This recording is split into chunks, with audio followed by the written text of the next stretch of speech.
Hello வணக்கம், welcome to ருத்திக்ஷா cooking. இன்னைக்கு நம்ம ரொம்பவே டேஸ்டான மிக்சர் எப்படி செய்யலான்னு பார்க்கலாம். மிக்சர் செய்வதற்கு தேவையான பொருட்கள்: கடலை மாவு 1/2 கிலோ எடுத்து வச்சிருக்கேன். அதில் பாதி பூந்திக்கு, பாதி ஓமப்பொடிக்கு. அரிசி மாவு 200 கிராம் எடுத்திருக்கேன். அதில் பாதி பூந்திக்கு, பாதி ஓமப்பொடிக்கு. நிலக்கடலை பருப்பு 1 கப், அவல் 1 கப், பொட்டுக்கடலை 1 கப் எடுத்திருக்கேன். முந்திரி நான் ஒரு 10 எடுத்து வச்சிருக்கேன். கருவேப்பிலை தேவையான அளவு. ஓமம் நான் 1/2 டீஸ்பூன் எடுத்து வச்சிருக்கேன். அதை நான் மிக்சியில் போட்டு நல்லா அரைச்சி வச்சிருக்கேன். நீங்கள் அப்படியும் யூஸ் பண்ணிக்கலாம், இல்லைனா தண்ணியில் ஊற வச்சு அந்த தண்ணியை ஆட் பண்ணிக்கலாம். உப்பு தேவையான அளவு. வரமிளகாய் தூள் தேவையான அளவு. இப்போ நம்ம பூந்திக்கு மாவு ரெடி பண்ணிக்கலாம். நம்ம எடுத்து வச்சிருக்க கடலை மாவில் பாதி ஆட் பண்ணுறேன்.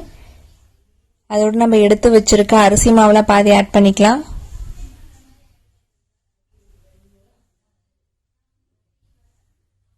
நம்ம தண்ணி சேர்த்து நல்லா மிக்ஸ் பண்ணிக்கலாம்.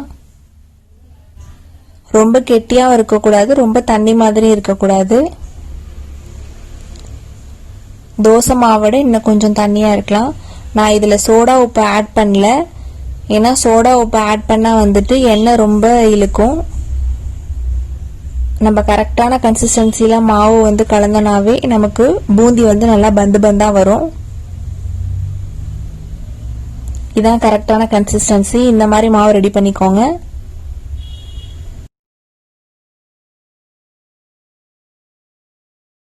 நம்ம இப்ப ஃப்ரை பண்றதுக்கு தேவையான ஆயில் ஆட் பண்ணிக்கலாம்.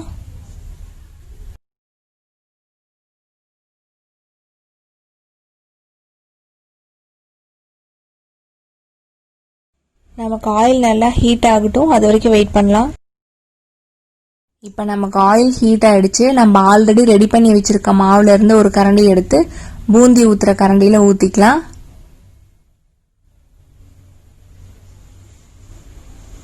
இந்த மாதிரி நம்ம ஊத்துறப்ப பாருங்க, கீழே ஆட்டோமேட்டிக்கா விழுகும். எவ்வளவு பந்து பந்தா வந்திருக்கு. சோடாப்பு நம்ம சேர்க்காமலே நல்லா வந்திருக்கு.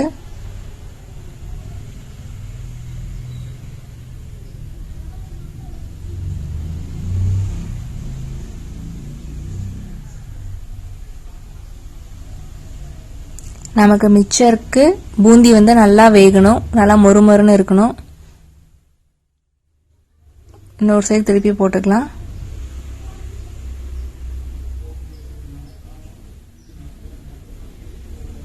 அவ்வளோதான், நமக்கு பூந்தி ரெடி ஆயிடுச்சு. இதை நம்ம வேற இதில் பிளேட்ல போட்டுக்கலாம். இதே மாதிரி நம்ம எல்லா மாவுலையும் பூந்தி ரெடி பண்ணி எடுத்துக்கலாம்.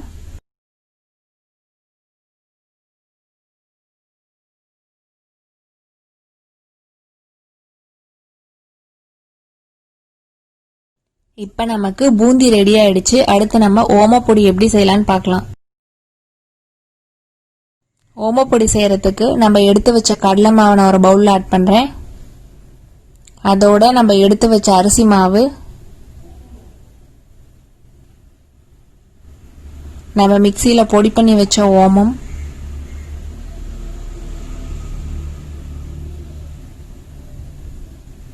ஒரு சிட்டிகை உப்பு ஆட் பண்றேன். இதை இப்ப நம்ம நல்லா மிக்ஸ் பண்ணிக்கலாம்.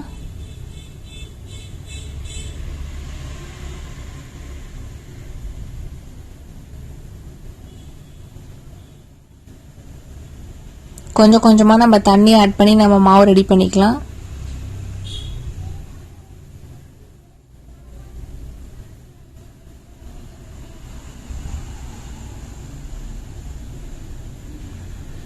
சப்பாத்தி மாவை விட இன்னும் கொஞ்சம் இலகுவா இருக்கணும், அந்த மாதிரி நம்ம மாவு ரெடி பண்ணிக்கலாம்.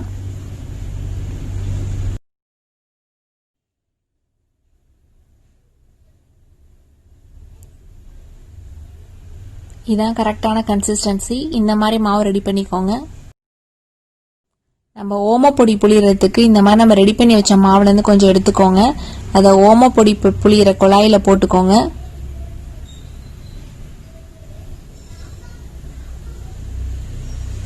இந்த மாதிரி பிழிஞ்சு விட்டுக்கோங்க.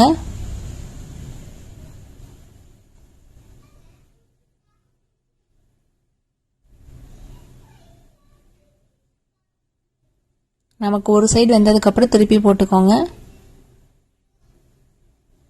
அவ்வளோதான், நமக்கு ஓமப்பொடி ரெடி ஆயிடுச்சு. இதே மாதிரி நம்ம எல்லா மாவுலையும் ஓமப்பொடி பண்ணி எடுத்துக்கலாம். நமக்கு இப்போ ஓமப்பொடி ரெடி ஆயிடுச்சு. அடுத்து நம்ம மிக்சரில் போடுறதுக்கு நிலக்கடலை பருப்பை ஃப்ரை பண்ணி எடுத்துக்கலாம்.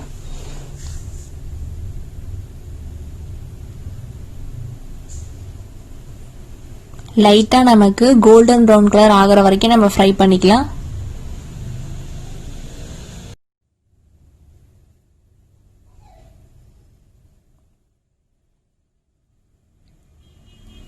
இப்போ நமக்கு இது ரெடி ஆயிடுச்சு. இதை நம்ம வேற பிளேட்டுக்கு டிரான்ஸ்ஃபர் பண்ணிக்கலாம். அடுத்து நம்ம எடுத்து வச்சிருக்க அவலை ஃப்ரை பண்ணி எடுத்துக்கலாம்.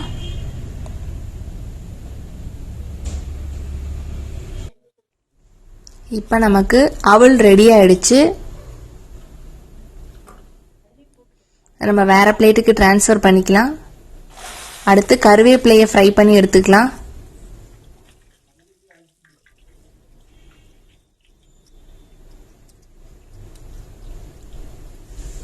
நமக்கு இது ரெடி ஆயிடுச்சு. இதையும் வேற பிளேட்டுக்கு டிரான்ஸ்ஃபர் பண்ணிக்கலாம்.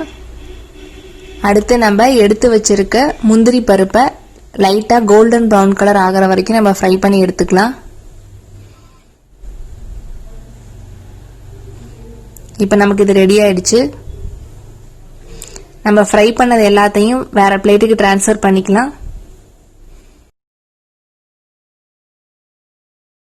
அடுத்து நம்ம ஃப்ரை பண்ணி வச்ச ஓம பொடியை சின்ன சின்னதாக உடைச்சிக்கலாம்.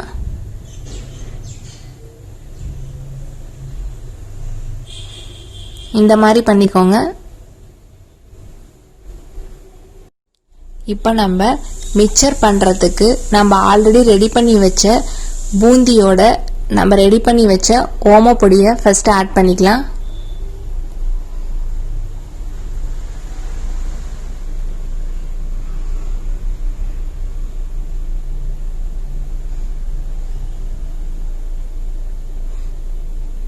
அதோட நம்ம ஃப்ரை பண்ணி வச்ச எல்லாத்தையும் ஆட் பண்ணிக்கலாம்.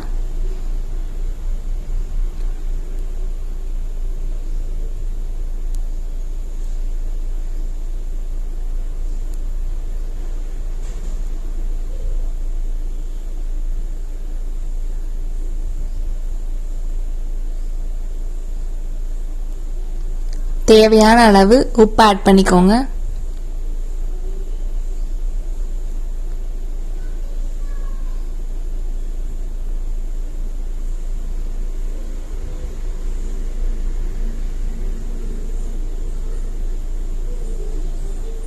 உங்க காரத்துக்கு தகுந்த மாதிரி வரமிளகாய் தூள் ஆட் பண்ணிக்கோங்க.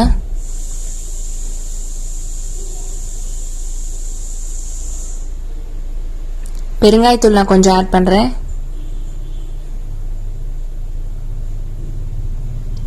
இப்போ இது எல்லாத்தையும் நம்ம நல்லா மிக்ஸ் பண்ணிக்கலாம்.